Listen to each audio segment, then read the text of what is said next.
સુરત પૂર્વ deputy mayor Nirav શાહના જન્મદિન નિમિત્તે સંપ્રતિ છાશ ભક્તિ કેન્દ્રનો શુભ પ્રારંભ કરવામાં આવ્યો।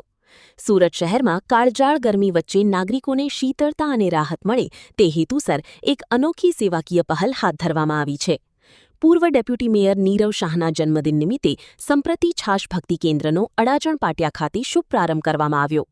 આ કેન્દ્રનું ઉદ્ઘાટન સાંસદ મુકેશ દલાલના હસ્તે કરવામાં આવ્યું હતું। સંપ્રતિ ફાઉન્ડેશન દ્વારા શરૂ કરાયેલ આ સેવાકીય કાર્ય અંતર્ગત નાગરિકોને વિનામૂલ્યે છાશનું વિતરણ કરવામાં આવશે, જે ગરમીમાં રાહત આપનાર સાબિત થશે। આ પ્રસંગે આગેવાનો અને સ્થાનિક કાર્યકરો મોટી સંખ્યામાં ઉપસ્થિત રહ્યા હતા। ઉપસ્થિત મહાનુભાવોએ આ પહેલને માનવ સેવા તરફનું મહત્વપૂર્ણ પગલું ગણાવીને સંપ્રતિ ફાઉન્ડેશન અને નીરવ શાહની શુભેચ્છાઓ પાઠવી હતી। ગરમીના દિવસોમાં સામાન્ય જનતાને તાજગી અને આરામ મળે તે માટે શરૂ કરાયેલ આ છાશ વિતરણ કેન્દ્ર આગામી દિવસોમાં પણ સતત સેવા આપતું રહેશે।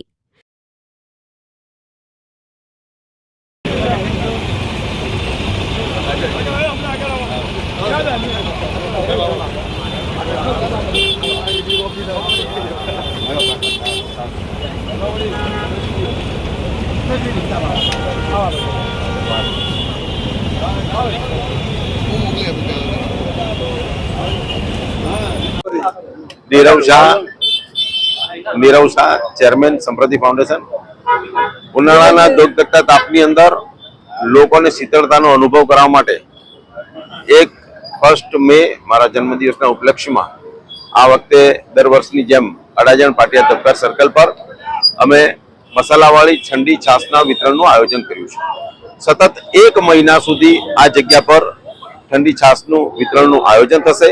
આપ જોઈ શકો છો કે અહીંયા અમે એક વિસામા ટાઈપનું આયોજન કર્યું છે, જ્યાં લોકો આવશે, શાંતિથી બેસશે, એ કુલર અને પંખાની નીચે બેસીને ઠંડી મસાલાવાળી છાશ પીશે અને છાશ કરાવે હાશ।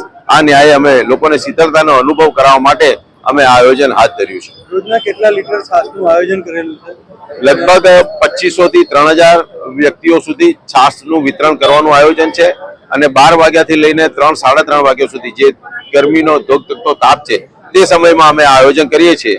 કેટલા સ્વયંસેવકો લાગેલા છે આ આયોજનની અંદર? અત્યારે આજે શુભારંભ થઈ રહ્યો છે ત્યારે લગભગ 25 થી 30 યુવાનો કાર્યરત છે અને દરરોજ 8 મિત્રોની ટીમ અહીંયા આગળ આ આયોજનમાં જોડાશે।